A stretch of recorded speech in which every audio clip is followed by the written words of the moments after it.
Hello and welcome to coverage of Grand Prix Irkutsk for the MSEM format.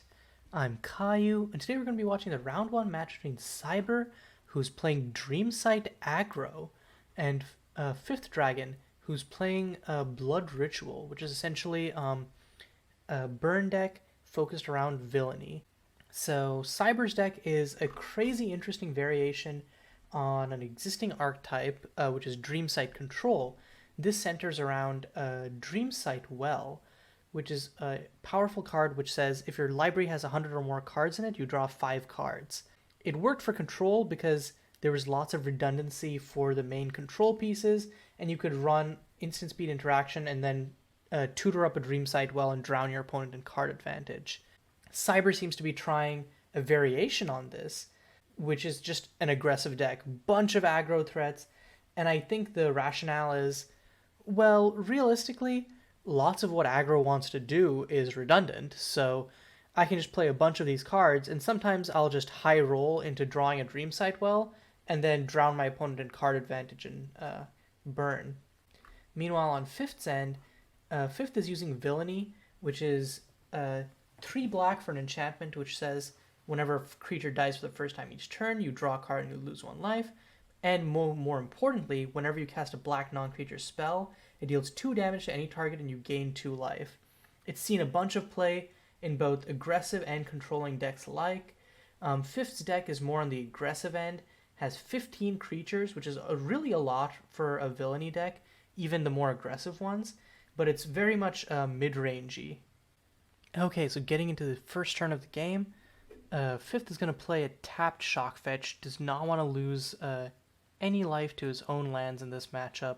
Villainy is going to definitely help recoup life loss once it comes down, but doesn't want to give up any in the interim.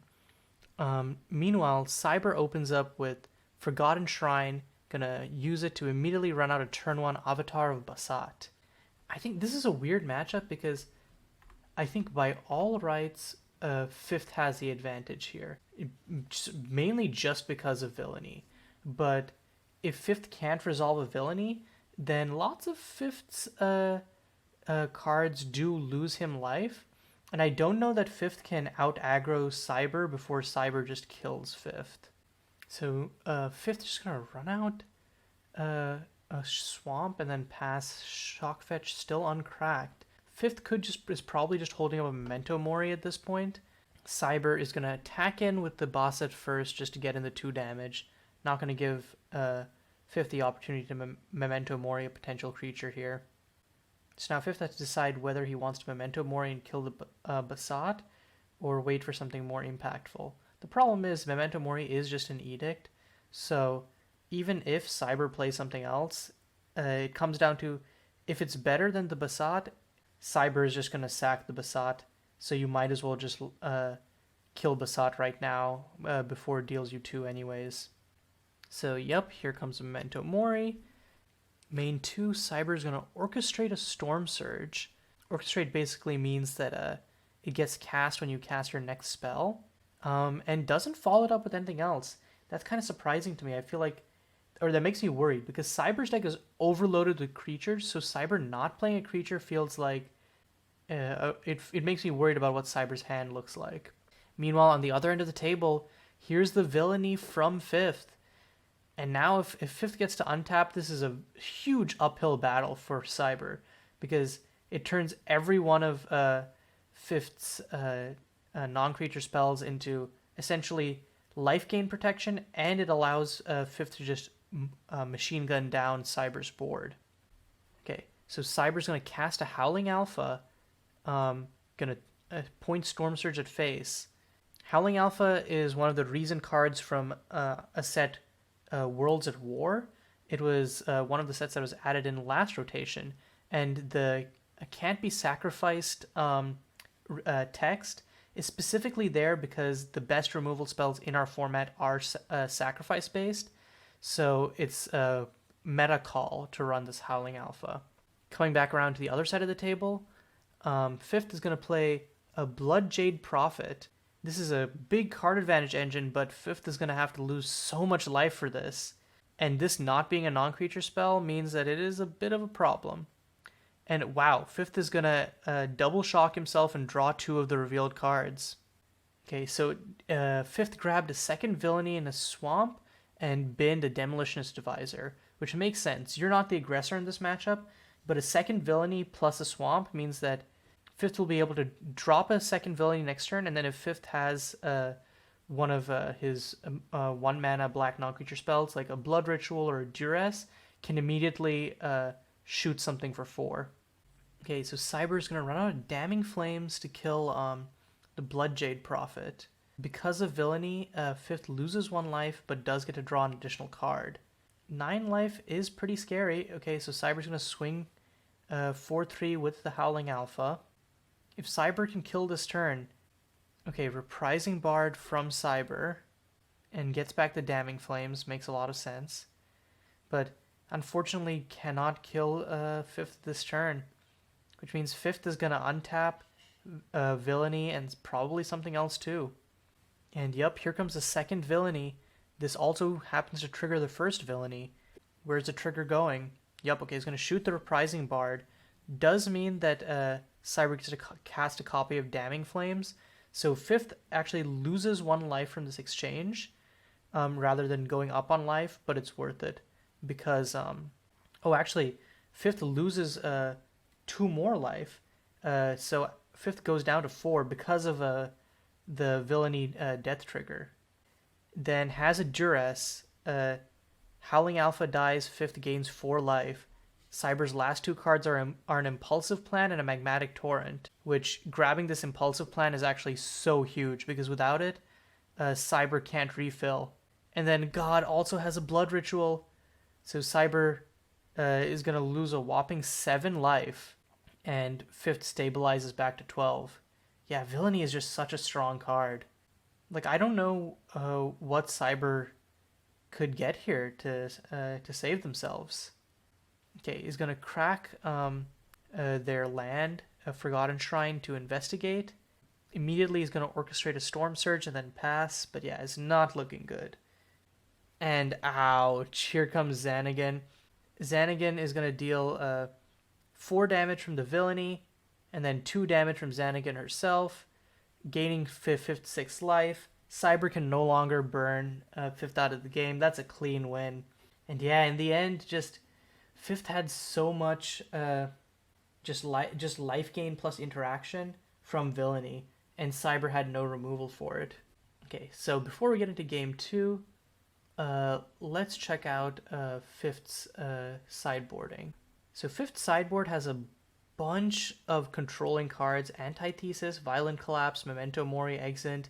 I honestly could see Fifth just switching up everything out of the board into a hard control deck, bring in all the Violent Collapses, Antithesis, Memento Mori, Exits, take out stuff like Bloodjade Prophet, Aguri, the Demolitionist Divisors, just all of the creature base, and just go hard into Villainy control. Because versus Cyber's deck, if Cyber doesn't have like a Magmatic Cache, Impulsive Plan, or Dreamsight well, it becomes very hard for Cyber to like fill back up on cards post-wipe. On Cyber's end, I'm not quite sure what Cyber would bring in, because again, 100-card deck makes it really hard to do effective sideboarding. I think Saghira, Divinity's Usurper, is probably coming in just because it's one way to interact with the resolved Villainy. Other than that, yeah, I can't see anything else coming out from the board.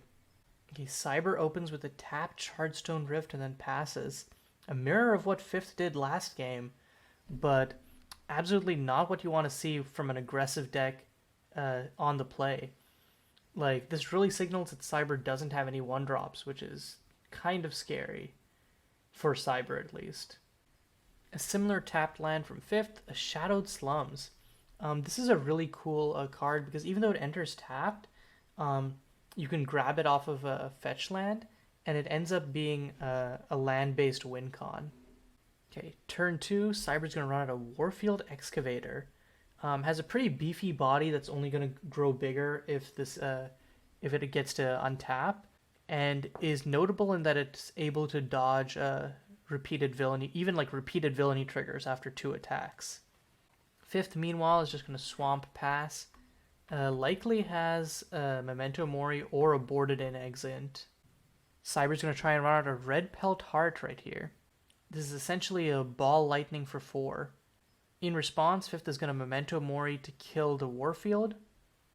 So red pelt heart will get to swing in for 4, but it gets bounced to Cyber's hand, which is both a good thing and bad thing. On one hand, Cyber loses board presence / tempo because Cyber has to keep casting it. On the other hand, this means that Fifth is going to have trouble killing it at sorcery speed. It makes it a lot more resistant to wipes, most villainy triggers, and the like. Ooh, okay, and Fifth going a little bit risky.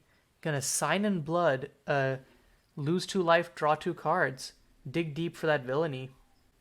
Okay, so Cyber this time is not gonna run out the red pelt heart again. Instead, playing an Arpetian Champion. Okay, they're gonna play a Palace of Reflections and immediately crack it. Yeah, I think because of how big Dreamsight is, you kind of have to play some suboptimal lands. But I think it's not too bad in this case, because Palace of Reflections does get you a strong land in the form of a Rampant Summit. Cyber's going to try and run out the red pelt heart again. In response, Fifth is going to exit, so Arpchamp dies, but Fifth is going to take another 4 from red pelt again. Oh, and here it is. Fifth does have the villainy, and the Duress to follow it up, so we'll be able to gain back 2 life.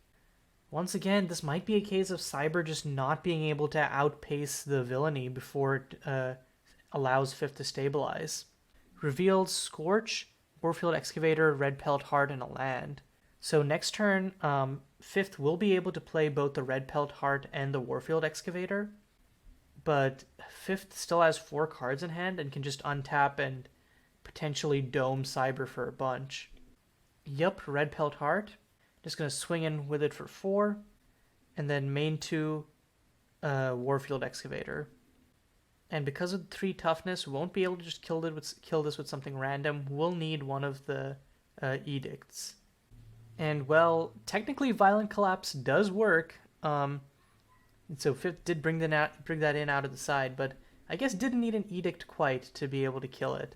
So killed the Warfield Excavator, gains back 1 life, loses 1 to draw 1, but then, oh god, plays a Reprising Bard with Violent Collapse onto it. That is actually hilarious, because usually Reprising Bard is for like burn or something. Getting back a wipe with Reprising Bard is just, it's a very bold move, because it also means now that like Cyber can't really attack in without creatures dying, because the Reprising Bard will just chump and then Violent Collapse. I wonder how the timing works with Red Pelt's Heart, because Red Pelt Heart does have Trample, so would it get returned to hand before Bard died and brought back the Violent Collapse? Because if so, that could be an out for Cyber. So Cyber is going to Forgotten Shrine, crack it, and immediately crack the clue as well. I'm surprised because this doesn't leave Cyber with much mana to do anything. Okay, and it's going to use their last mana to Impulsive Plan. Exiles the Red Pelt Heart? Okay, the land I'm not surprised by, but Red Pelt Heart legitimately feels like a really good card in this matchup, and especially here. Yeah, maybe I'm misevaluating, but like I really think that Cyber should have kept the Red Pelt Heart. Oh no. And Fifth is going to resolve a Xanagan. Off of the villainy that shocks for 2, Xanagan has her own shock for 2, so Fifth is all the way gaining the life. If Cyber doesn't have a way to kill Fifth at this turn, once again, Xanagan plus villainy is just too much life gain for Cyber to outpace. Okay, Cyber is going to run out Emissary of Antiquity, swing for 3, and does get the free cast. No, but doesn't have anything. Well, with Xanagan and a Reprising Bard alone, Fifth deals 6 damage here, because Exalted Emblems plus Reprising Bard, Xanagan naturally deals 2 with her +2. So if Fifth has 2 non-creature spells, Cyber loses on the spot, and even if Cyber doesn't, I don't see how Cyber can crawl their way back into this game. Okay, Fifth is going to play a Demolitionist Divisor. So it doesn't look like Fifth is going to be able to kill Mukeef. Oh, this is a play. So he's going to play Mukeef, use the Villainy Shock to kill Demolitionist Divisor. Demolitionist Divisor shoots Cyber for 2. Then Mukeef can use his -X to bring back Demolitionist Divisor, and then swings for 4 with both Demolitionist Divisor plus Reprising Bard. So it's a total of 6 damage. Xanagan deals... So, okay, so that would have been lethal, but Fifth messed up his steps, and then drew the card off the Villainy trigger before choosing a target for Divisor. So Cyber's going to hold Fifth to that, so then doesn't get the first Demolitionist Divisor trigger. Otherwise, Cyber would be dead to Mukeef exiling Demolitionist Divisor at end of turn. As it is now, I think Fifth should just +1 Xanagan on face. Oh god, I was going to say +1 Xanagan face, swing with Demolitionist Divisor, does 4 damage, and then can still hold back Reprising Bard as a blocker. So yeah, okay, so it's going to Xanagan shock Cyber's face, and then swing for 4 with the Divisor. So this deals 4 damage, Demolitionist Divisor gets Renown, and then when it leaves, it deals 3 damage to Cyber. So even though Fifth messed up and missed the trigger earlier, Cyber is just dead. And that was a crazy line to shock his own Demolitionist Divisor to bring it back with Mukeef, using Mukeef's trigger off of Villainy. That's one hell of a line, and I think that's a great way to end off this game. But yeah, good games to both players, but in the end, the overwhelming life gain from Villainy plus Xanagan was able to stabilize versus Cyber's blisteringly quick Dreamsight aggro deck. I think both of these decks are cool variations on existing archetypes / existing pillars of the format, and I'm excited to see how they perform going forward, because this kind of variation on existing archetypes is really cool and what allows us to test what the best place for certain cards is. I think that will help the format as a whole grow. But yeah, until next time, this is Caillou signing off.